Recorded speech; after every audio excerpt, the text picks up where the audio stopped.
اور اگر قیامت کے دن حساب کے وقت یہ ثابت ہو گیا کہ یہ تو خیانت کرنے والا تھا، یہ تو کرائے کے مال کو مالک کے مکان کے حساب سے استعمال نہیں کرتا تھا، من مرضی سے، اللہ تعالیٰ فرمائیں گے تو اس قابل ہی نہیں، تھوڑی سی نعمتیں دی تو ان کو ہماری نافرمانی میں استعمال کرتا رہا، اب تو جسٹیفائی کر ہی نہیں تھی، ہم تمہیں یہ نعمتیں واپس نہیں دیں گے۔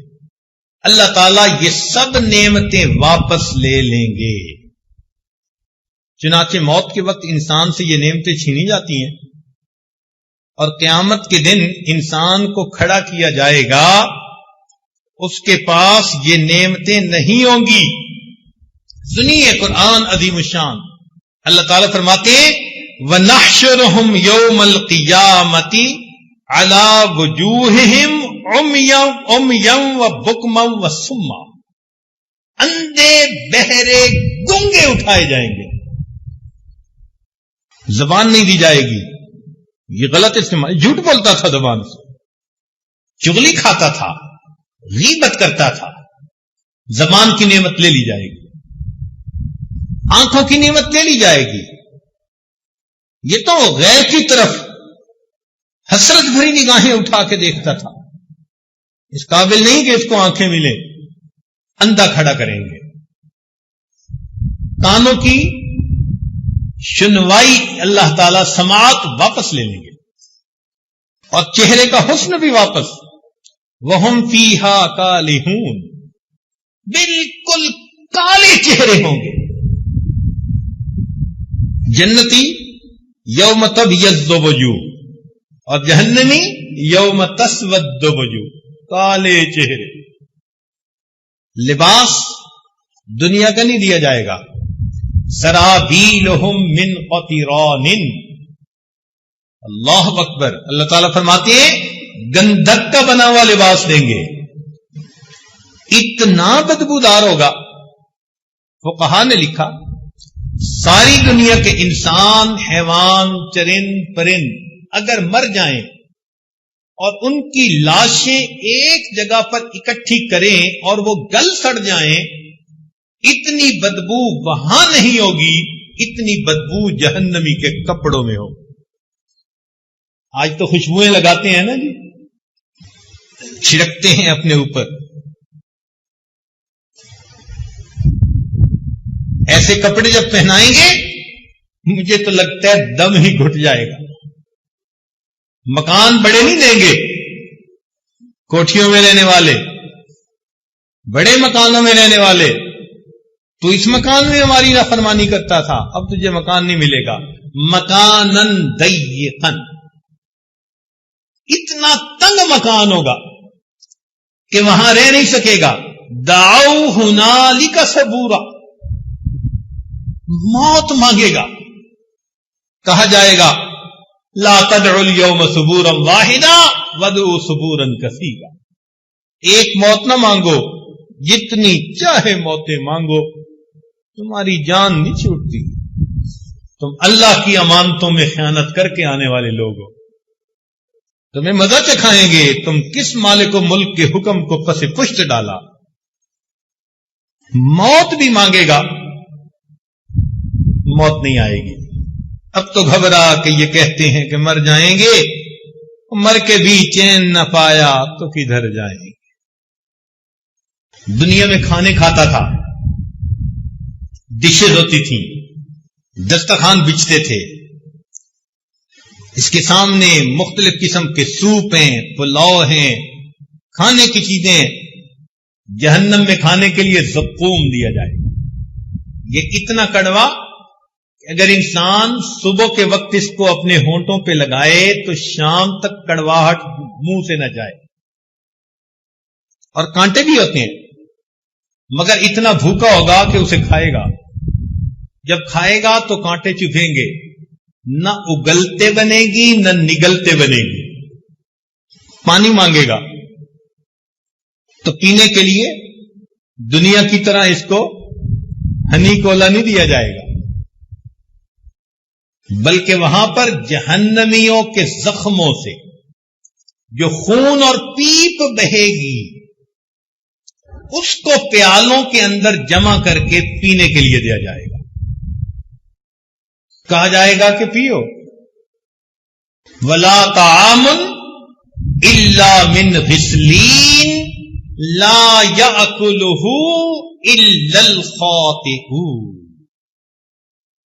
غسلین کا ترجمہ مفسرین نے یہی کیا کہ خون اور پیپ جو بہے گا نا، آج تو کسی کا زخم ہو تو اس میں پیپ پڑ جائے تو اس کو صاف کرتے ہوئے ڈاکٹر بھی اپنے ناک کو ڈھانپ لیتے ہیں، اتنی بو ہوتی ہے. اس کو پیئیں گے، پیو اسے. آج تو گرمی ہوتی ہے نا تو ٹھنڈے پانی سے نہاتے ہیں. وہاں جہنم کی گرمی ہوگی، یصب من فوق رؤوسہم الحمیم، گرم کھولتا پانی سر پہ ڈالیں گے. اس دماغ میں بھس بھرا ہوا تھا. یہ ہمارے غیر کے بارے میں ہر وقت سوچتا رہتا تھا، غیر سے محبت کے دعوے کرتا تھا، میں تمہارے بغیر رہ نہیں سکتا. یہ بولتا تھا. آج اس کے دماغ کے اوپر کھولتا پانی ڈالو. یہ لوگوں کے دل دکھاتا تھا. اللہ تعالیٰ ایسی جگہ پہنچائیں گے، نار اللہ الموقدہ التی تطلع علی الافئدہ، آگ کی چنگاریاں اٹھیں گی اور گائیڈڈ میزائل کی طرح اس کے دل کو ٹارگٹ بنائیں گی. تم لوگوں کے دل دکھاتے تھے، آج تمہارا دل دکھائیں. تو موت نام ہے اللہ تعالی کی دی ہوئی ان نعمتوں کے چھن جانے کا. دوبارہ نعمتیں ملیں گی جب ہم قیامت کے دن پروو کر سکیں گے کہ مولا ہم نے ان صلاحیتوں کو تیرے دین کے لیے استعمال کیا، تیری محبت میں زندگی گزارتے تھے، تیری یاد میں جیتے تھے، تیرے کعبے کو جبینوں سے بسایا ہم نے، تیرے قرآن کو سینوں سے لگایا. یہ لوگ ہوں گے جو قیامت کے دن کامیابی پانے والے ہوں. اور جو دنیا میں مستیاں اڑانے والے، نمازوں کی پرواہ نہیں، حلال حرام کی تمیز نہیں، اولئک ما یأکلون فی بطونہم الا النار. اب سوچنے کی بات یہ ہے کہ ہمیں اللہ تعالی کی ان نعمتوں کو آئندہ اللہ تعالی کے حکموں کے مطابق استعمال کریں. اگر غلط استعمال کریں گے تو ہم ڈسکوالیفائی ہو جائیں گے، خود ہی ڈسکوالیفائی ہو جائیں گے. ہم ان نعمتوں کے قابل ہی نہیں ہیں. کوالیفائی کرنے کے لیے ان نعمتوں کو اللہ کے حکموں کے مطابق استعمال کیجیے. آپ ذرا غور کریں، اگر یہ نعمتیں اللہ رب العزت ہمیں نہ دیتے تو ہم کیسے زندگی گزار پاتے؟ ذرا اس آدمی سے پوچھئے جس کو اللہ رب العزت نے آنکھیں نہیں دی.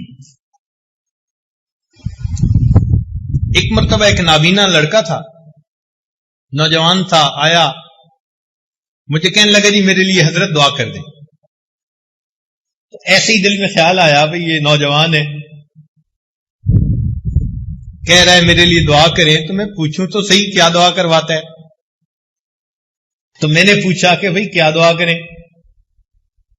میرا گمان یہ تھا کہ شاید یہ کہے گا جی کہ میری شادی ہو جائے. لیکن جیسے ہی میں نے پوچھا اس نابینا کی آنکھوں میں آنسو آ گئے. مجھے کہنے لگا حضرت ابھی بھی مجھے بتانے کی ضرورت ہے میں کتنا بدنصیب انسان ہوں کہ جس کو میں ماں اور باپ کہتا ہوں میں زندگی میں کبھی ان کا بھی چہرہ نہیں دیکھ سکا. اس نوجوان کے آنسوؤں نے مجھے آنکھوں کی قدر سکھا دی.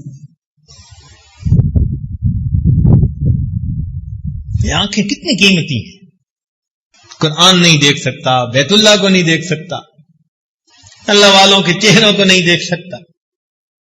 ایک نعمت ہے جس سے بندہ محروم. اس بندے کو دیکھو جس کی زبان کام نہیں کرتی، گنگا ہوتا ہے، اس کے اندر جذبات ہیں مگر اپنے جذبات کا اظہار نہیں کر سکتا. جس کی سماعت کام نہیں کرتی وہ اشاروں سے باتیں سمجھتا ہے. ہم نے ایک نوجوان کو دیکھا, اتنا خوبصورت, لاکھوں میں کوئی ایک, رال ٹپک رہی تھی.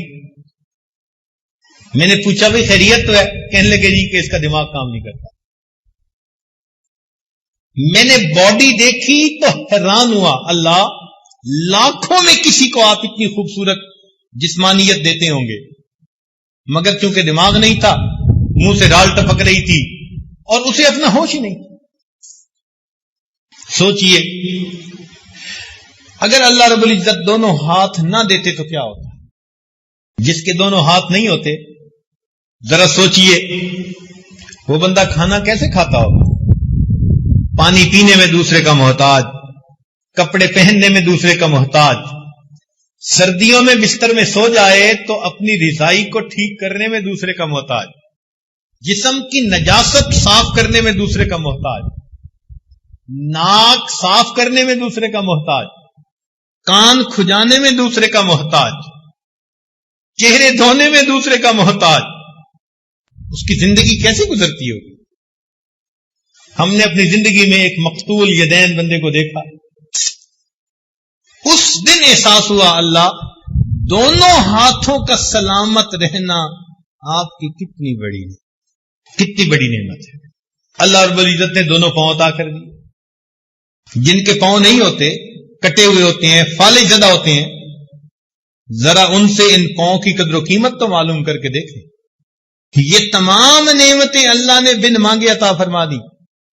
کیا اس لیے دی کہ ہم اس کے حکموں کی نافرمانی کریں؟ نہیں, ہرگز نہیں. آنکھیں دیں, قرآن بھی دیا, میری کتاب کو دیکھو گے اور اس سے پڑھو گے. پاؤں دیے تو مسجد بھی بنوا دی, ان پاؤں سے چل کے میرے گھر کی طرف جاؤ گے. زبان دی تو دین کی دعوت کا حکم بھی دے دیا, اپنی زبان سے میرے بندوں کو میری طرف بلاؤ گے. تو کیا ہم یہ تمام نعمتیں اللہ رب العزت کی مرضی کے مطابق استعمال کر رہے ہیں؟ آج ہم اس بات کو بیٹھ کر سوچیں, یا خواہشات کے پیچھے بھاگتے پھر رہے ہیں, وقتی لذتوں کی خاطر, وقتی مزوں کی خاطر اپنے مالک کو ناراض کرتے پھر رہے ہیں. بچے کو بھی کہے نا کہ بھائی تمہیں آئس کریم لے کر دیں گے مگر تھپڑ لگائیں گے, تو بچہ بھی ڈیل نہیں کرتا. ہم بچے سے بھی گئے گزرے کہ دنیا کی ان آئس کریموں اور ٹافیوں کے پیچھے ہم اللہ کے عذاب کو اپنے اوپر لازم کر لیتے. یہ جو نیلی پیلی چل رہی ہوتی ہیں غیر محرم, یہ بھی تو ٹافیاں ہی ہیں نا بچوں والی. ان کی طرف جو نظر اٹھی تو ہم نے اپنے آپ کو جہنم کی عذاب کو مستحق بنا لیا. اسی کو کہتے ہیں لمحوں نے خطائیں کی, صدیوں نے سزا پائی. لمحوں نے خطائیں کی, صدیوں نے سزا پائی. اللہ رب العزت نے ہر انسان کو نفس عطا فرمایا, اس نفس کے اندر خیر بھی ڈال دی اور شر بھی ڈال دیا. چنانچہ علماء نے لکھا ہے کہ نفس کے 3 مرتبے ہیں. ایک ہے نفس امارہ, یہ سرکش نفس ہے جو انسان کو ہر وقت اللہ تعالی کی نافرمانی اور بغاوت کے اوپر اکساتا رہتا ہے. ان النفس لامارۃ بالسوء الا ما رحم ربی. یہ شیطان کا ساتھی, یہ شیطان کا ایجنٹ ہے. جو شیطان ہمارے دل و دماغ میں ڈالتا ہے, یہ نفس اس کو پورا کرنے کے لیے ہمیں ورغلاتا ہے. یہ ہمارا اندر کا دشمن. کہتے ہیں نا گھر کا بھیدی لنکا ڈھائے, یہ ہمارے گھر کا بھیدی ہے.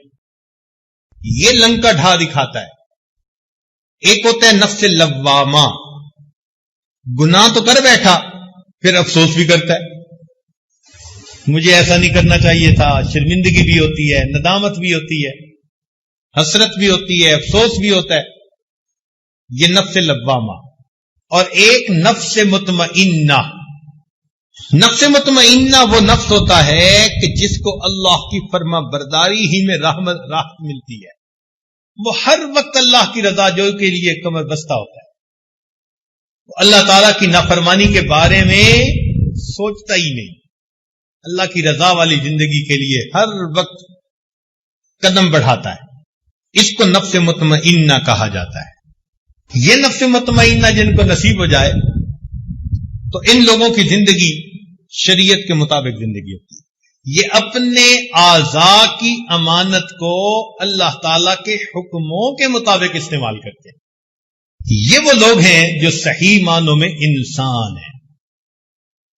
جیسے ایک مشہور واقعہ ہے، ایک نوجوان نہر کے کنارے جا رہا تھا، اس نے پانی کے اندر ایک سیب بہتا دیکھا، بھوک لگی ہوئی تھی، آگے بڑھ کر سیب اس نے کھا لیا۔ جب پیٹ میں کچھ پہنچ گیا، اب بات سمجھ میں آئی کہ یہ سیب میرا تو نہیں تھا، تو کسی اور کی ملکیت، اور میں نے تو بغیر اجازت کے کھا لیا، لہذا اب مجھے چاہیے کہ میں اس کے مالک کے پاس جاؤں، یا قیمت ادا کروں یا معافی مانگ لوں۔ چنانچہ اس نے پانی کے اپوزٹ ڈائریکشن میں اپ سٹریم چلنا شروع کر دیا۔ آگے جا کر اس کو سیب کے باغات نظر آئے، ٹہنیاں نہر تک آئی ہوئی تھی۔ اس نے سوچ لیا کہ یہاں سے سیب گرا اور میں نے کھایا۔ باغ کے مالک کے پاس گیا، کہنے لگا میں فقیر آدمی ہوں، میرے پاس پیسے تو نہیں کہ دے سکوں، تو آپ برائے مہربانی مجھے یہ حق معاف کر دیں۔ انہوں نے کہا میں تو معاف نہیں کرتا۔ اچھا بھائی جتنا مانگتے ہیں لے لیں۔ اس نے کہا ٹھیک ہے، میں ایک شرط لگاتا ہوں، اس کو پورا کر دو، میں معاف کر دوں گا۔ کیا شرط؟ میری ایک بیٹی ہے، آنکھوں سے اندھی، کانوں سے بہری، زبان سے گنگی، ہاتھ پاؤں سے لنگڑی لولی، یوں سمجھو زندہ لاش ہے، اس سے نکاح کرو اور اس کے ساتھ زندگی گزارو۔ نوجوان حیران، عجیب آزمائش میں مبتلا ہو گیا۔ پھر اس نے سوچا کہ دنیا میں ایسی زندہ لاش کے ساتھ زندگی گزارنا آسان، قیامت کے دن اللہ کے سامنے جواب دہ ہونا یہ مشکل کام۔ دن طے ہو گیا، نکاح ہو گیا۔ جب بیوی کے پاس گیا تو دیکھا کہ وہ صحیح سالم خوبصورت ہنستی بولتی نوجوان لڑکی۔ اگلے دن سسر سے ملاقات ہوئی۔ اس نے کہا بتاؤ بھائی کہ آپ نے مہمان کو کیسے پایا؟ کہنے لگا جی کہ آپ نے تو کہا تھا کہ وہ گنگی ہے، بہری ہے، اندھی ہے، لولی لنگڑی ہے۔ اس نے کہا سنو، میری ایک ہی بیٹی تھی، میں نے اس کو دین پڑھایا، قرآن کی حافظہ، حدیث کی عالمہ بنایا۔ اب میں چاہتا تھا کہ اس کا میں نکاح ایسے بندے سے کروں کہ جس کے دل میں اللہ کا خوف ہو، تقویٰ ہو جس میں۔ جب تم ایک سیب کی خاطر مجھ سے معافی مانگنے آئے تو میں نے ڈیسیژن لیا کہ اس نوجوان کے دل میں اللہ کا بڑا خوف ہے، اور جس کے دل میں اللہ کا خوف ہو وہی بیویوں کے حقوق ادا کر سکتا ہے۔ اس لیے میں نے کہا۔ اس نے کہا مگر آپ نے جو بیٹی کے بارے میں بتایا وہ چیزیں تو ٹھیک نہیں تھی۔ اس نے کہا دیکھو، میں نے کہا تھا کہ یہ بکماء اللسان ہے، اس لیے کہ اس نے کبھی غیر محرم سے کوئی بات ہی نہیں کی۔ یہ امیاء العینین ہے، اس لیے کہ غیر محرم کی طرف اس نے کبھی آنکھ اٹھا کے نہیں دیکھی۔ میں نے کہا یہ سماء الاذنین ہے، اس نے کبھی غیر محرم کی شر والی باتیں ہی نہیں سنی۔ میں نے کہا یہ کسیحۃ القدمین ہے، اس کے دونوں پاؤں فالج زدہ، اس لیے کہ میری اجازت کے بغیر گھر سے کبھی نکلی ہی نہیں۔ ایسے بھی تو لوگ زندگی گزار گئے۔ یہ ہیں صحیح معنوں میں انسان کہ جن کے جسم کا ایک ایک عضو اللہ رب العزت کی رضا کے مطابق استعمال ہوتا ہے۔ عبداللہ بن مبارک رحمۃ اللہ کو ایک عورت ملی، جو ہر بات کے جواب میں اللہ کے قرآن کی آیت پڑھتی تھی. امام ربانی مجدد ثانی رحمۃ اللہ علیہ فرماتے ہیں اس امت میں ایسے بھی لوگ گزرے ہیں کہ ان کے گناہ لکھنے والے فرشتے کو 20 سال تک کوئی گناہ لکھنے کا موقع ہی نہیں ملا. یہ صحیح معنوں میں انسان ہے جن کا ہر عمل اللہ تعالی کی مرضی کے مطابق، ان کے ہر عمل پر ان کے سینے میں نور بھر دیا جاتا ہے. یہ ایمان کا نور، اعمال کا نور، یہ قیامت کے دن ان کے کام آئے گا. اس نور کے ساتھ پھر یہ لوگ زندگی گزارتے ہیں. افمن کان میتن فاحییناہ وجعلنا لہ نور یمشی بہ فی الناس. اللہ تعالیٰ ان کو ایک نور عطا فرما دیتے ہیں. اس نور کے ساتھ وہ اللہ کے بندوں میں دین کا کام کر رہے ہوتے. ایک جگہ فرمایا افمن شرح اللہ صدرہ للاسلام فہو علی نور من ربی. دیکھا آخر وہ جس کے سینے کو ہم نے اسلام کے لیے کھول دیا وہ اللہ کی طرف سے ایک نور پر ہوتا ہے. یہد اللہ لنورہ من یشاء. اللہ جس کو چاہتا ہے اپنی نور کی طرف رہنمائی عطا فرمائے. اللہ تعالیٰ فرماتے ہیں اپنے پیارے محبوب صلی اللہ علیہ وسلم کو ما کنت تدری مل کتاب ولل ایمان ولکن جعلناہ نور نہدی بہ من نشاء من عبادہ. اس نور سے کاش کہ ہمارا بھی سینہ بھر جاتا. یہ نور قیامت کے دن کام آئے گا. چنانچہ اللہ تعالیٰ فرماتے ہیں یوم لا یخزی اللہ النبی والذین آمنوا معہ یسعی نورہم بین ایدیہم وبایمانہم. قیامت کے دن ایمان والے جب کھڑے ہوں گے تو ہر طرف گھپ اندھیرا ہوگا. ہر بندے کے سر پہ اس کے ایمان کی اعمال کا نور ہوگا اور اس روشنی میں وہ اپنا راستہ دیکھتے. یہ ایمان کا نور ہوگا. پھر منافق مرد لوگ جو ہوں گے، عورتیں ہوں گے، وہ اس وقت ایمان والوں سے کہیں گے نقتبس من نورکم، اپنی اس روشنی سے ہمیں بھی ذرا راستہ دیکھنے دو. قیل ارجعوا وراءکم فالتمسوا نورا. انہیں کہا جائے گا کہ جاؤ واپس، یہ نور تو دنیا سے ملا کرتا. اس لیے ایمان والے کہتے ہیں ربنا اتمم لنا نورنا. اللہ ہمارے اس ایمان کے نور کو مکمل کر دی. آج ہم میں سے کتنے ہیں جو اس نور کی حفاظت کے لیے فکر مند ہیں؟ بعض اوقات واز سنتے ہیں، نصیحت سنتے ہیں، مراقبہ کرتے ہیں، دل میں نور آتا ہے مگر باہر نکل کر ایک آنکھ غلط اٹھائی سارے نور کی بتی کو گل کر بیٹھے. ہمیں احساس ہی نہیں ہوتا ہمارے اندر کا نور بجھا کہ نہیں. الا ماشاء اللہ. تو ہمیں اگر اس کی فکر لگ جائے تو ہم نافرمانی کرتے ہوئے ڈریں کہ ایسا نہ ہو کہ میرے اندر کی جلی ہوئی بتی ہی بجھ جائے. اس لیے اللہ تعالیٰ قیامت کے دن انسان سے اس کے الگ الگ اعضاء کے بارے میں پوچھیں گے. فرمایا ان السمع والبصر والفؤاد کل اولئک کان عنہ مسئولا. سماعت، بصارت اور دل سب کے بارے میں پوچھا جائے گا. ہمارے اکابر دعائیں مانگتے تھے اللہ ہمیں ان لوگوں میں سے بنا دے الذین یستمعون القول فیتبعون احسنا، جو بات کو سنتے ہیں اور بہتر انداز سے اس پر عمل کرتے ہیں. بہتر انداز سے اس پر عمل کرتے ہیں. علماء نے لکھا ہے ایک ہے انسان کی ظاہری شکل، ایک ہے انسان کی اصلی شکل. وہ جو اصلی شکل ہے نا وہ اس کے اعمال کے حساب سے ہوگی. جیسا گناہ کرتا ہوگا اندر کی شکل ویسی ہوگی. جیسے فرمایا نا کہ اولئک کالانعام بل ہم اضل، یہ جانوروں سے بھی بدتر. اولئک هم الغافلون.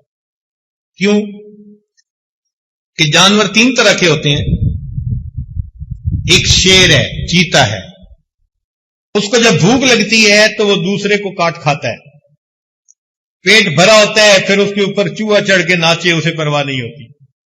دوسری طرح کے جانور، گائے، بھینس، بکری، یہ خود تکلیف اٹھا لیتے ہیں مگر اپنی خاطر دوسرے کو تکلیف نہیں دیتے۔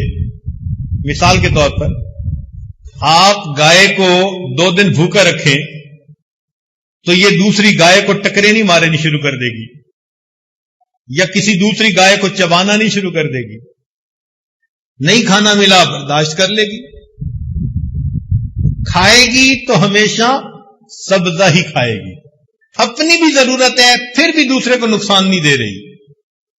اور تیسرے جانور جیسے کہ سانپ اور بچھو، بچھو کے بارے میں مشہور ہے کہ یہ ہر چیز کو کاٹتا ہے۔ آپ ذرا اس کو کبھی غور سے دیکھیں، یہ دیوار کے ساتھ ہوگا تو دیوار کو ڈنگ مارنے کی کوشش کرے گا، چارپائی کے ساتھ ہوگا تو اس کے پائے کو ڈنگ مارے گا، یہ جس چیز کے قریب ہوتا ہے اسی کو ڈنگ لگاتا ہے، بندے کے قریب ہو تو بندے کو ڈنگ لگاتا ہے۔ ایسا منوس کہ اس نے نبی علیہ السلام کو بھی کاٹا، اور اللہ کے محبوب صلی اللہ علیہ وسلم نے فرمایا کہ یہ کتنا نامعقول ہے، نمازی اور غیر نمازی میں فرق ہی نہیں کرتا۔ اندھا جو ہے، بچھو کی آنکھیں نہیں ہوتی اور سانپ کے پاؤں نہیں ہوتے۔ اب بتائیں کہ بچھو جب کاٹتا ہے کسی کو تو کون سا اس کو بھوک اتر جاتی ہے یا اس کی پیاس بجھ جاتی ہے؟ اس کو کوئی فائدہ نہیں ہوتا مگر دوسرے کو تڑپا دیتا ہے۔ یہ جانوروں میں سے سب سے بدترین قسم کا جاندار۔ اللہ تعالیٰ فرماتے ہیں کہ یہ لوگ جانور ہیں، بل ہم اضل، جانوروں سے بھی بدتر ہیں، اولئک هم الغافلون، یہ غفلت میں زندگی گزارنے والے۔ انسان جب بگڑتا ہے تو جانوروں سے بھی پرے پار ہو جاتا ہے، سنورتا ہے تو فرشتوں کو بھی پیچھے چھوڑ جاتا ہے، بگڑتا ہے تو جانوروں سے بھی پرے پار ہو جاتا ہے۔ حضرت اکبر ثانوی رحمۃ اللہ نے لکھا ہے کہ جیسے یہ اعمال بندہ کرتا ہے، اس کی باطنی شکل بالکل اسی حیوان کی مانند ہوتی ہے۔ چنانچہ اگر ایک آدمی کے اندر حرص ہے تو اس کی باطنی شکل کتے کی مانند ہوتی ہے، اس لیے کہ کتا حریص ہوتا ہے۔ کہیں بیل مرا پڑا ہو اور کتا پہنچ جائے تو وہ اس بیل پہ دوسرے کتے کو نہیں آنے دے گا، حالانکہ یہ 1 مہینہ کھاتا رہے تو بیل کو نہیں کھا سکتا، مگر حرص اتنی ہے کہ یہ دوسرے کو جمع نہیں ہونے دیتا اپنے ساتھ۔ تو جو بندہ حریص ہو باطن میں اس کی شکل کتے کی مانے، جو بندہ جانتا ہو پھر عمل نہ کرے اس کی شکل گدھے کی مانے۔ کمثل الحمار یحمل اسفارا، اللہ تعالیٰ نے بتلا دیا کہ گدھے ہیں جن کے اوپر کتابیں لادی ہوئی، بوجھ لاد دیا، تو بے عمل انسان گدھے کی مانے۔ اور فرمایا کہ جو بے حیا ہوتا ہے وہ انسان باطنی طور پر سور کی مانے، اس لیے کہ سور ایک بے حیا جانور ہے۔ اور جو مکار ہوتا ہے تو باطن میں اس کی شکل بندر کی مانے، بندر میں بڑی عیاری ہوتی ہے۔ قوم یہود نے بھی عیاری کی تھی نا، اللہ تعالیٰ نے یوم سبت میں مچھلیوں کا شکار منع کر دیا، انہوں نے دریا کے کناروں پہ گڑے بنا لیے، مچھلیوں کو گڑے میں لے لیتے اور دوسرے دن پکڑ لیتے۔ انہوں نے اللہ کے حکم کو مسخ کر دیا۔ اللہ نے جواب میں فرمایا قلنا لہم کونوا قردۃ خاسئین، ہو جاؤ پھٹکارے ہوئے بندر۔ یہ باطن کی شکلیں ہیں جو اعمال کی طرح ہیں۔ اب اللہ جانے کہ ہماری باطن کی شکل کیا ہے۔ ظاہر کو تو سجا کے آپ بیٹھتے ہیں نا مسجد میں، تیل لگا لیا، خوشبوئیں لگا لی، نہا دھو لیا، مگر یہ تو چہرہ ہم نے سجا لیا نا۔ جس کو دنیا دیکھتی ہے وہ چہرہ جسے پروردگار دیکھتے ہیں وہ پتہ نہیں انسان والا ہے یا حیوان والا۔ حضرت شاہ ولی محدث علی رحمۃ اللہ کے والد کا نام تھا عبد الرحیم رحمۃ اللہ علیہ۔ بہت بزرگ بندے تھے. تو ان کے دور میں دہلی میں ایک مجذوبہ عورت تھی، مگر وہ ایسے کھلے عام پھرتی تھی، نہ چہرہ ڈھانپتی تھی نہ سر ڈھانپتی تھی. اس کو لوگ منع بھی کرتے تھے، وہ سنتی نہیں تھی کسی کی. لوگ کہتے تھے پاگل ہے، بے وقوف ہے، دیوانی ہے، چھوڑو پرے. بڑی مدت کے بعد ایک جگہ وہ کھڑی تھی کہ شاہ ولی اللہ محدث دہلوی رحمۃ اللہ کے والد ادھر سے گزر پڑے. جیسے اس عورت نے دیکھا وہ بھاگی اور کسی کی اس نے چادر اٹھائی اور اپنے آپ کو چادر میں لپیٹ لیا، چھپ گئی چادر میں. جب وہ چلے گئے تو یہ پھر اسی طرح چادر سے نکل کے باہر آ گئے. لوگوں نے کہا حیا کر، کہ اس بندے کو جاتے دیکھ کے تو بڑے لپٹ گئی اور اب پھر رہی ہے. اس مجذوبہ نے کہا کہ مجھے میرے پروردگار نے انسانوں سے پردہ کرنے کا حکم دیا. بڑی مدت کے بعد آج انسان دیکھا، یہ جو بازار میں ہے کتے بلے خنزیر، ان سے میں کیا پردہ کروں. بالکل یہی واقعہ حضرت شاہ عبد العزیز رحمۃ اللہ علیہ کے ساتھ پیش آیا. یہ حضرت شاہ ولی اللہ محدث دہلوی رحمۃ اللہ علیہ کے جانشین ان کے بیٹے تھے، بہت بڑے عالم تھے. چنانچہ آخری عمر میں گھر میں مسجد ایک بنائی ہوئی تھی جس کو مسجد بیت کہتے ہیں، وہیں پر جماعت سے نماز پڑھ لیتے تھے. جمعہ کی نماز کے لیے جامع مسجد دہلی میں جا کے نماز پڑھتے تھے.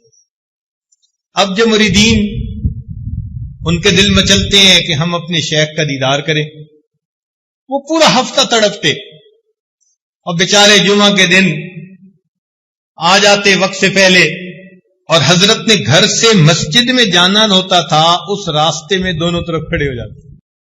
حضرت جمعہ پڑھنے کے لیے نکلتے تو ایک بڑے میاں بڈھے صاحب ساتھ ہوتے جو خادم تھے آپ کے، اور حضرت جیسے ہی نکلتے سر پہ ایک رومال ڈال لیتے.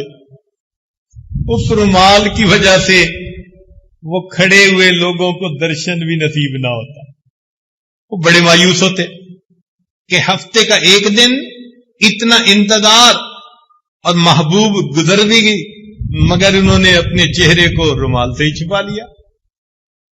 تو کسی نے ان کے خادم بڑے میاں کو کہہ دیا، تو وہ بڈھے صاحب جو تھے وہ کہنے لگے حضرت یہ بھی عجیب بات ہے، ایک تو ہفتے کے بعد گھر سے نکلیں اور اگر لوگ انتظار میں کھڑے ہوئے تو چہرے کو رومال سے چھپاویں.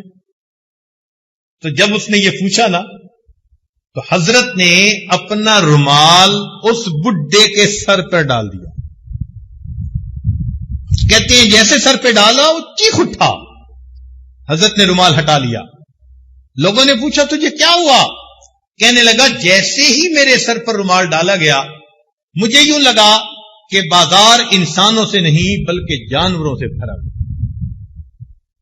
شاہ صاحب نے پھر اسے بات سمجھائی کہ دیکھو میں جب باہر نکلتا ہوں مجھے ان کی اصلی شکلیں نظر آتی ہیں کشف کی نظر میں، اس کو میں نہیں دیکھنا چاہتا، اس لیے میں اپنے رومال کو درمیان میں آڑ بنا لیتا ہوں. ہو بہو اسی قسم کا واقعہ حضرت مولانا احمد علی لاہوری رحمۃ اللہ کے ساتھ پیش آیا. وہ اپنے درس قرآن میں سنایا کرتے تھے. فرماتے تھے کہ میں ایک دفعہ بازار میں جا رہا تھا، ایک مجذوب ملا، مجھے دیکھ کر پوچھتا ہے احمد علی انسان کہاں بستے ہیں؟ میں نے دیکھا بازار بھرا ہوا، میں نے کہا حضرت یہ انسان ہی تو ہیں. جیسے میں نے کہا انہوں نے ایک بڑی عجیب سی نظر مجمع پہ ڈال کے کہا کہ یہ سب انسان ہیں.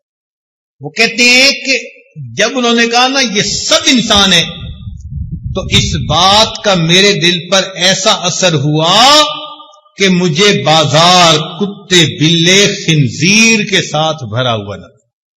جب میری کیفیت ختم ہوئی تو وہ اللہ والے جا چکے تھے. حضرت اپنے درس قرآن میں حضرت لاہوری رحمۃ اللہ یہ واقعہ سناتے اور یہ واقعہ سنا کر پھر فرماتے تھے کہ لوگوں مالک تو سب کا ایک، مالک تو سب کا ایک، مالک کا کوئی ایک. مالک تو سب کا ایک، مالک کا کوئی ایک، ہزاروں میں نہ ملے گا لاکھوں میں کوئی دیکھ.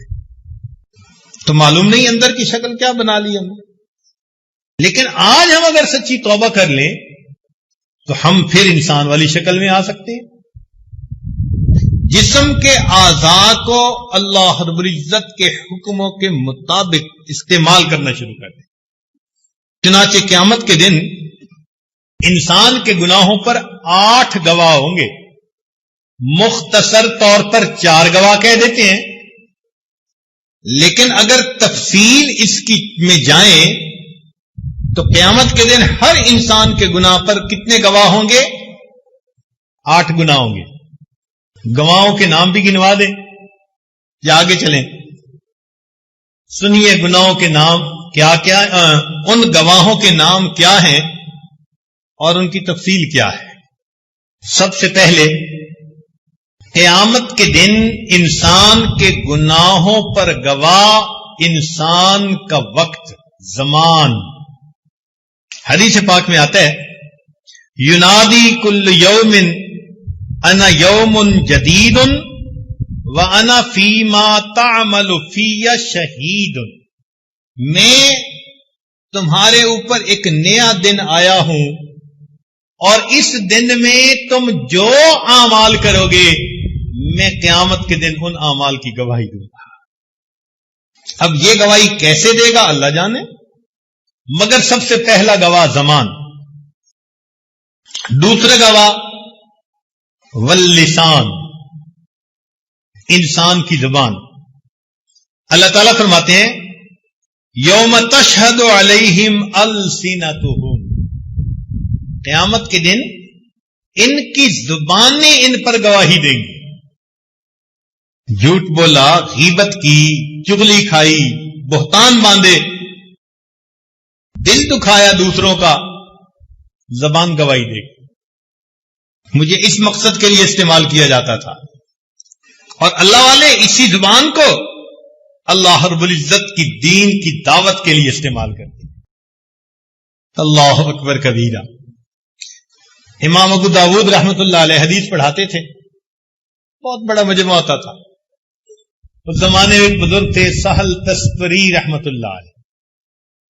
ان کو ملنے کے لیے آئے تو کہنے لگے کہ حضرت زبان تو دکھائیں. انہوں نے زبان دکھائی تو سہل تستری رحمت اللہ نے بوسہ لے لیا. کہنے لگے یہ کیا کیا؟ فرمانے لگے کہ جو زبان سارا دن میرے محبوب کا کلام پڑھ کر دنیا کو سناتی ہے، میں اس زبان کا بوسہ نہ لوں تو کیا کروں. حدیث پاک میں آتا ہے کہ بندہ نیک اعمال کرتے کرتے کرتے جنت کے بالکل قریب پہنچ جاتا ہے، لیکن اس کی زبان سے ایک ایسا کلمہ نکل جاتا ہے، اس کلمے کی وجہ سے اللہ اس کو کھینچ کر اونڈے منہ جہنم میں ڈال دیتے ہیں. زبان کے ایک فکرے کی وجہ سے جہنم میں ڈال دیتے ہیں. ہمارے نزدیک اہمیت نہیں نا زبان کی، اللہ کے ہاں تو بہت ہے. اتنی تو اہم ہے نا زبان کہ ایک غیر محرم لڑکی تھی، اس کو گواہوں کی موجودگی میں کہا قبل تو وہ محرمہ بن گئی، وہ زندگی کی ساتھی بن گئی. اور اگر بیٹوں کی ماں زندگی کی ساتھی اتنی قریبی راز و نیاز والی اس کو طلق تو کہہ دیا تو وہ اب غیر محرمہ بن گئی. ہوا کیا؟ زبان کی اتنی سی حرکت ہی ہے نا. کیا ہم اس زبان کو اللہ رب العزت کے حکموں کے مطابق استعمال کرتے ہیں؟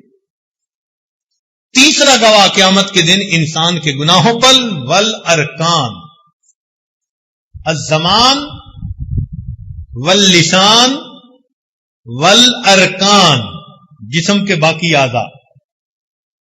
اللہ تعالیٰ فرماتے ہیں الیوم نختم علی افواہہم وتکلمنا ایدیہم وتشہد ارجلہم بما کانوا یکسبون.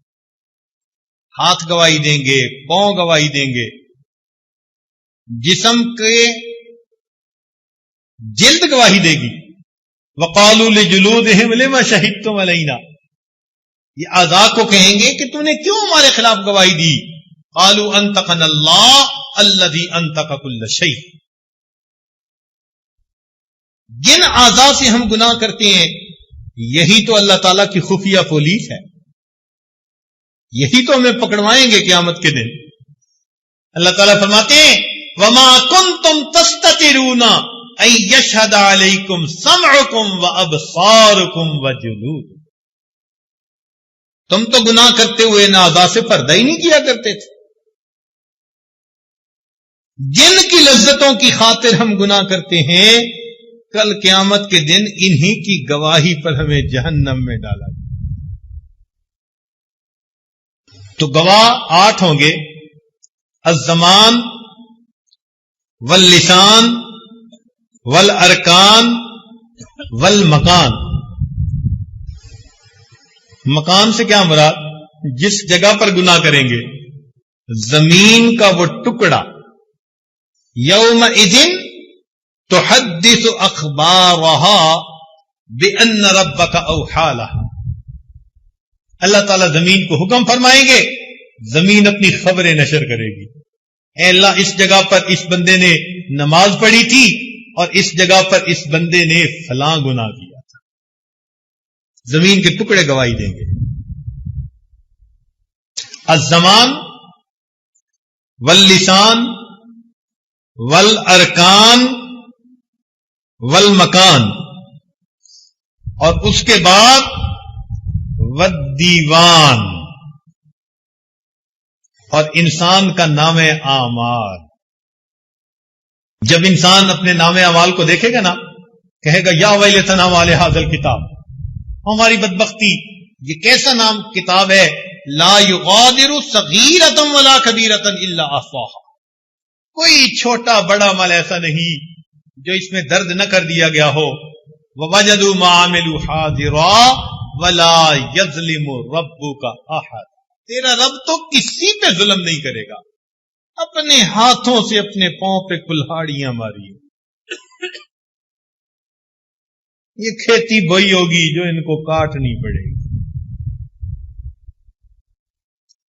اور اگلا گواہ والملکان، اور 2 فرشتے. ان علیکم لحافظین کراما کاتبین یعلمون ما تفعلون. چلیں یہاں تک تو گواہی جو تھی سو تھی. ایک گواہی اور بھی ہوگی، 7ویں گواہی، اور وہ کہتے ہوئے بھی دل ڈرتا ہے، دل کانپتا ہے. کیا؟ وہ گواہ ہوں گے نبی الانس والجان. نبی علیہ السلام بھی گواہی دیں. سنیے قرآن عظیم الشان، اللہ تعالیٰ فرماتے ہیں فَكَيْفَ إِذَا جِئْنَا مِن كُلِّ أُمَّةٍ بِشَهِيدٍ وَجِئْنَا بِكَ عَلَى هَؤُلَاءِ شَهِيدًا. ہمارے اعمال نبی علیہ السلام کو پیش کیے جاتے ہیں، اللہ کے نبی بھی گواہی دیں گے. جنہوں نے بخشش کروانی ہے، جنہوں نے شفاعت کرنی ہے، ہم ان کا بھی دل دکھاتے ہیں.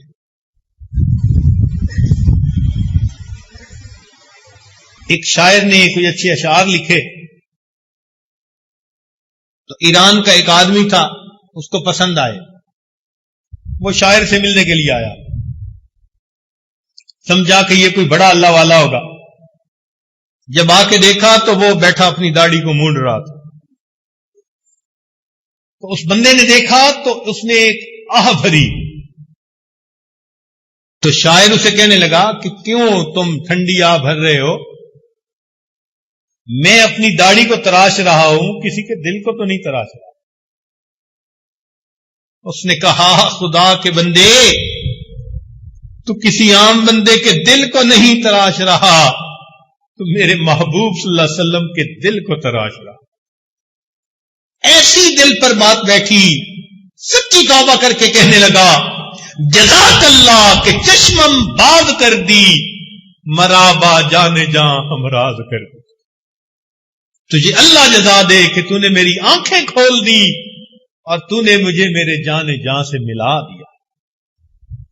تو یہ جو گناہ ہم کرتے ہیں نا، اللہ رب العزت کے محبوب کو پیش کیے جاتے ہیں، اعمال پیش ہوتے ہیں۔ اللہ کے محبوب کیا سوچتے ہوں گے، انہوں نے میرے تہجد کے آنسوؤں کی کوئی قدر نہیں، میں ان کی خاطر راتوں کو روتا تھا، اللہ سے مانگتا تھا۔ کلمہ پڑھنے والے، میری محبت کے دعوے کرنے والے، یہ تنہائیوں میں شیطان کے ساتھی بنتے ہیں،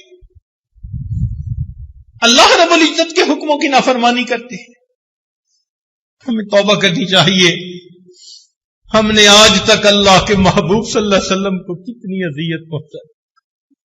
اور 8واں گواہ جس کو کہتے ہوئے اور زیادہ ڈر لگتا ہے، 7 گواہ الزمان واللسان والارکان والملکان والمکان والدیوان اور نبی الانس والجان، اور آخری گواہ الرحمن۔ اللہ رب العزت خود بھی گواہ ہو۔ سنیے قرآن عظیم الشان، اللہ تعالیٰ ارشاد فرماتے ہیں وَلَا تَعْمَلُونَ مِنْ عَمَلٍ إِلَّا كُنَّا عَلَيْكُمْ شُهُودًا، تم جو بھی عمل کرتے ہو ہم تمہارے اوپر گواہ ہوتے۔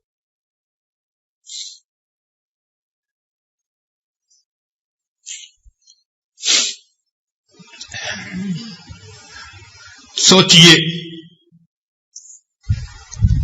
یہ نافرمانی ہمیں کہاں لے ڈوبے گی؟ آج وقت ہے ہم اللہ رب العزت کے سامنے سچی توبہ کر لیں۔ میرے مولا، ہم آپ کے سامنے آپ کے حکموں کی نافرمانیاں کرتے رہے، آج احساس ہوا ہم سچی توبہ کرتے ہیں۔ میرے مولا، آپ سے معافیاں مانگتے ہیں، اے اللہ معاف کر دیجیے۔ آپ نے قرآن مجید میں فرمایا کہ اچھے بروں کے ساتھ اچھائی کا سلوک کریں۔ میرے مولا، ہم برے نکلے، ہم برائی کے مرتکب ہوتے رہے، مگر آپ تو اچھے ہیں۔ مولا، اچھے بروں کے ساتھ اچھائی کا معاملہ فرمائے، آپ اچھائی کا معاملہ فرما دیجئے، ہمارے ان گناہوں کو معاف کر دیجئے، ہماری ان خطاؤں کو بخش دیجئے۔ یہ آپ کی دی ہوئی نعمتیں ہیں۔ اگر اللہ رب العزت کوڈ فٹ کر دیتے کہ میرے دیے ہوئے جسم کے جس عضو سے نافرمانی کرو گے یہ عضو معطل ہو جائے گا، آج ہمارے جسم کے اعضاء کام بند کر چکے ہوتے، آنکھیں بند ہو چکی ہوتی، کان بہرے ہو چکے ہوتے، زبانیں گنگ ہو چکی ہوتی، ہاتھ پاؤں شل ہو چکے ہوتے۔ تو اللہ کی رحمت ہے، اس سب کچھ کے باوجود اپنی نعمتیں استعمال کے لیے عطا کیے جا رہے ہیں۔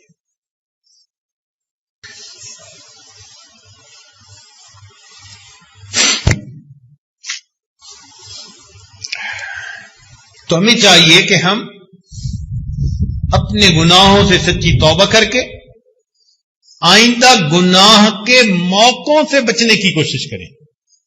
توجہ فرمائیے، گناہ سے بچنے کی نہیں، گناہ کے موقعوں سے بچنے کی کوشش کیجیے، اور اللہ تعالی سے دعا مانگے، اے اللہ غم حیات کے سائے محیط نہ کرنا، کسی غریب کے دل کو غریب نہ کرنا، میں امتحان کے قابل نہیں میرے مولا، مجھے گناہ کا موقع نصیب نہ کرنا۔ اے اللہ گناہ کے موقع سے مجھے بچا لے، میں آزمائش کے قابل نہیں، میں امتحان کے قابل نہیں۔ پھسلنے والے ہیں، گرنے والے ہیں، میرے مولا ہمیں گرنے پھسلنے سے بچا لیجیے۔ ہمارے اکابر گناہ کے موقع سے کتنا ڈرتے تھے، اللہ اکبر کبیرہ، حیران ہو جاتے ہیں۔ ابو ہریرہ رضی اللہ تعالیٰ عنہ، جنہوں نے نبی علیہ السلام کی سب سے زیادہ احادیث کی روایت کی، عالم تھے، اللہ اکبر، محبوب کی دعا تھی ان کے لیے، وہ دعا مانگتے تھے اپنے بڑھاپے میں، بال سفید، جسم نحیف ہو گیا، کمزور ہو گیا، دعا کیا مانگتے تھے؟ اللہم انی اعوذ بک من ان ازنی و اسرک، اے اللہ میں آپ کی پناہ مانگتا ہوں کہ میں زنا کروں یا چوری کروں۔ بڑھاپے میں یہ دعا مانگتے تھے۔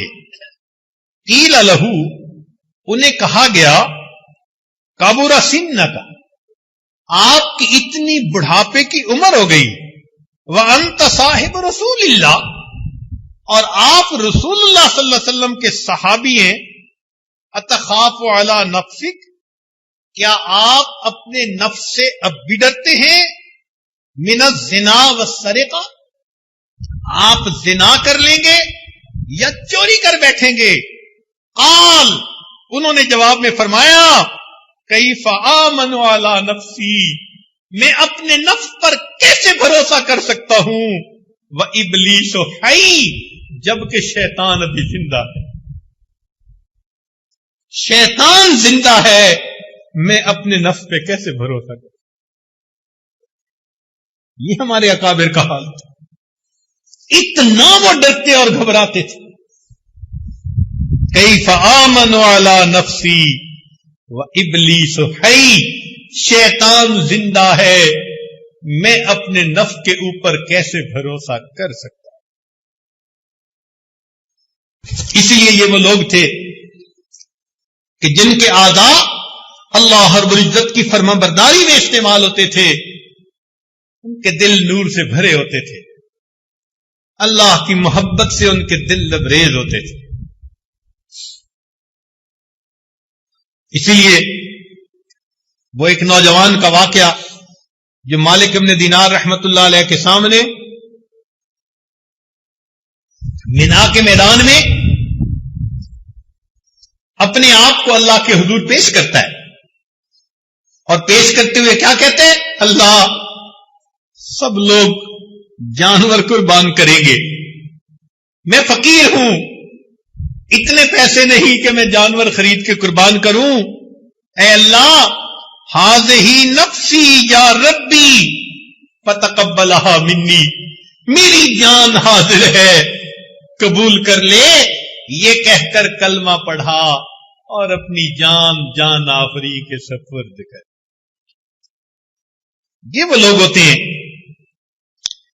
جو اللہ رب العزت سے اتنی محبت کرنے والے۔ اس لیے سیدنا عمار ابن یاسر اللہ عنہ فرمایا کرتے تھے، اے اللہ اگر مجھے معلوم ہوتا کہ اس پہاڑ سے گرانے پر آپ راضی ہو جائیں گے تو میں اپنے آپ کو پہاڑ سے گرا دیتا، اگر میں جانتا آگ میں کود جانے پر آپ راضی ہو جائیں گے میں آگ میں چھلانگ لگا دیتا، اللہ اگر میں جانتا سمندر میں گر پڑنے پر آپ راضی ہو جائیں گے تو میں سمندر میں بھی جو ہے وہ چھلانگ لگا دیتا۔ اے اللہ انی ارید وجہک، میں تو فقط آپ کی رضا چاہتا ہوں اور اسی رضا کے لیے زندگی گزار رہا ہوں۔ ہم اللہ رب العزت کی رضا کے لیے زندگی گزاریں۔ چنانچہ ابو العباس میں عطا فرماتے ہیں کہ میں جنید بغدادی کو ملنے گیا اور ان کے اوپر آخری وقت تھا، میں نے جا کے سلام کر دیا۔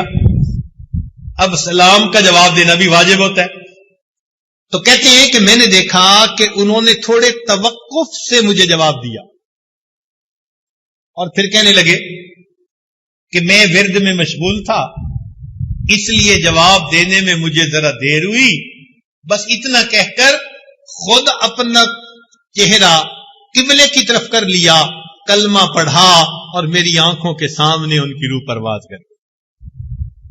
آخری وقت تک ان کی یہ حالت ہوتی ہے۔ پیر ننھے میاں بھوپالی، ان کی بیٹی کا نام حفصہ تھا،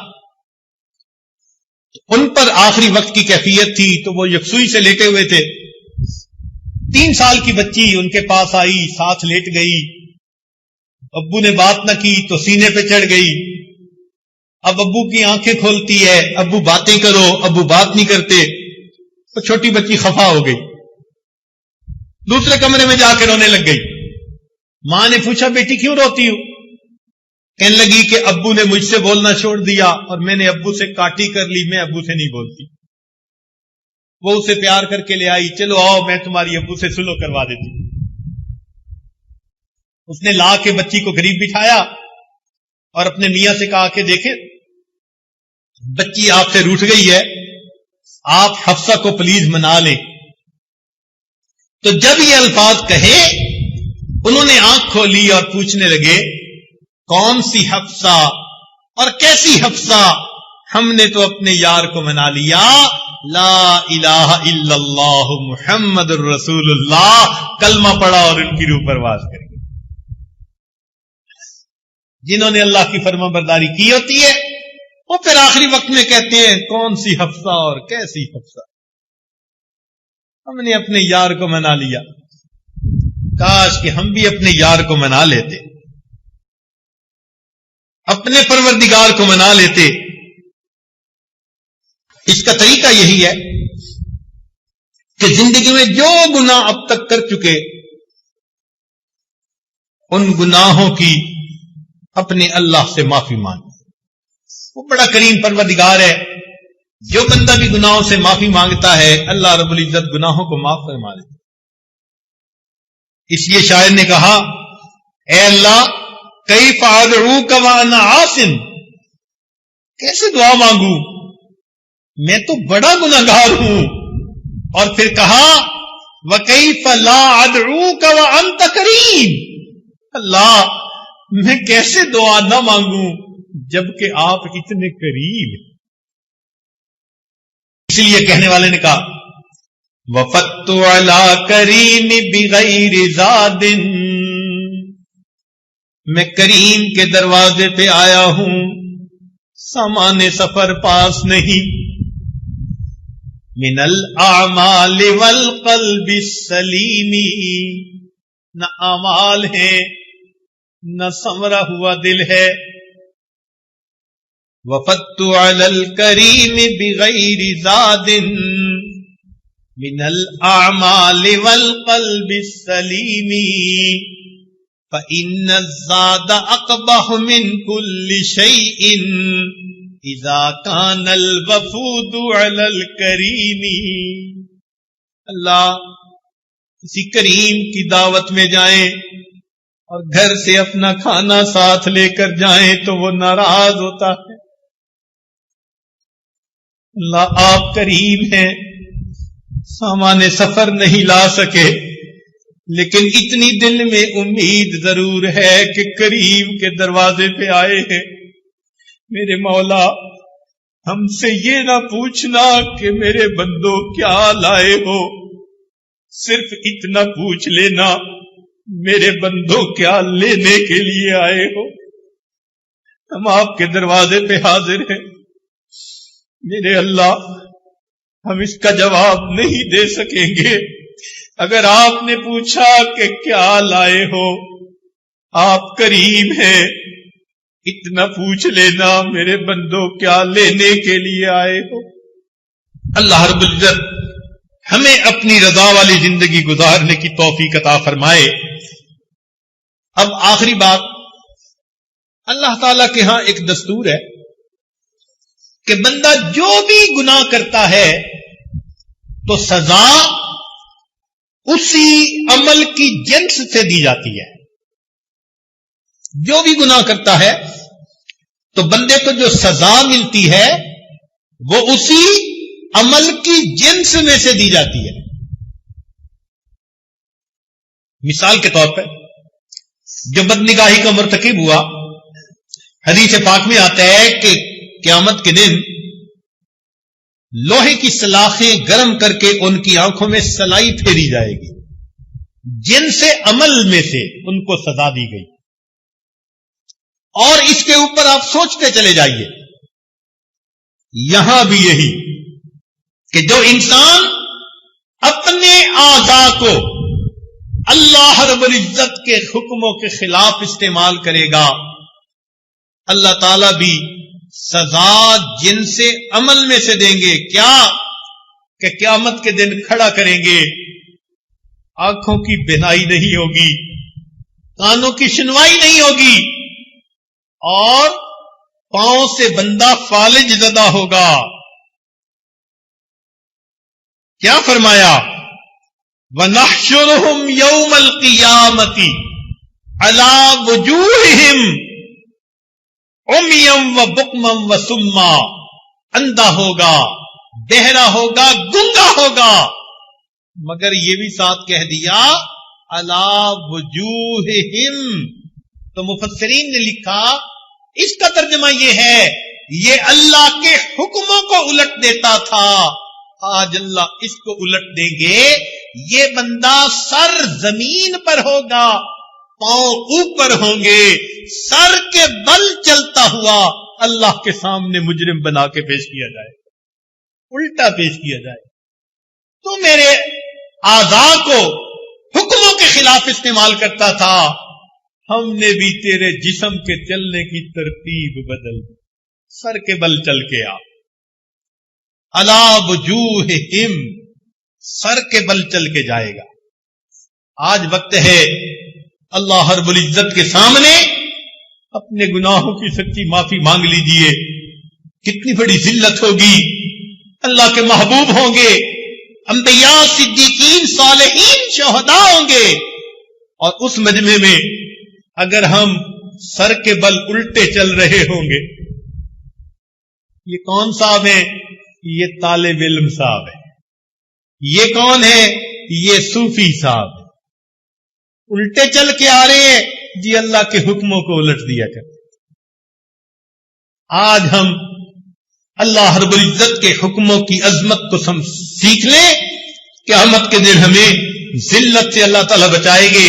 فرمایا یوم لا یخزی اللہ النبی والذین آمنوا معہ.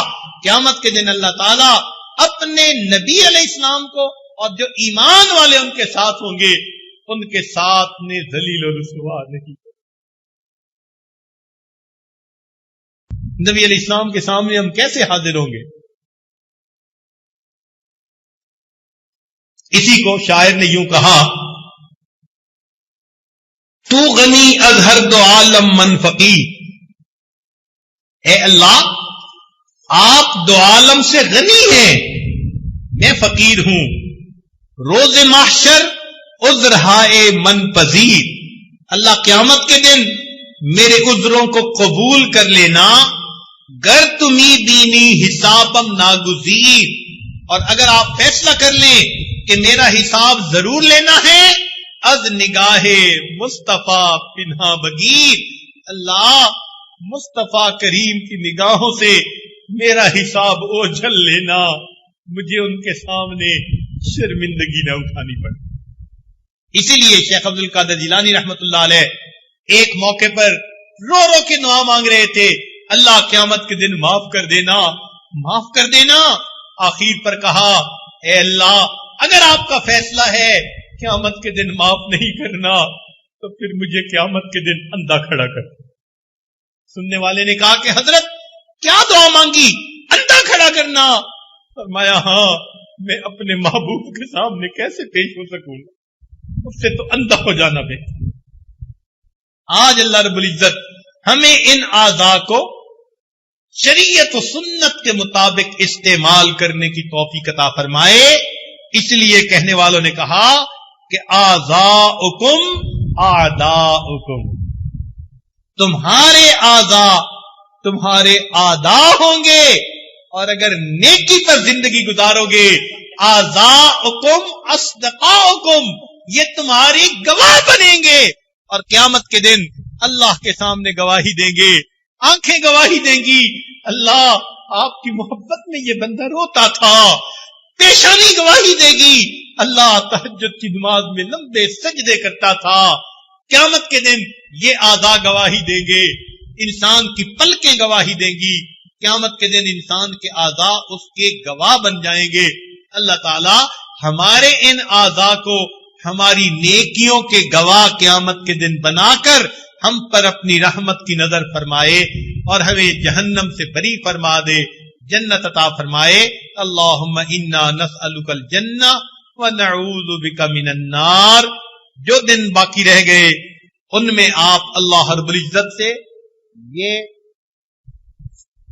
دعا کیجئے کہ رب کریم ہمیں آنے والے وقت میں نیکوکاری کی زندگی نصیب فرمائے اور گناہوں سے ہمیں محفوظ فرمائے۔ وآخر دعوانا ان الحمد للہ رب العالمین۔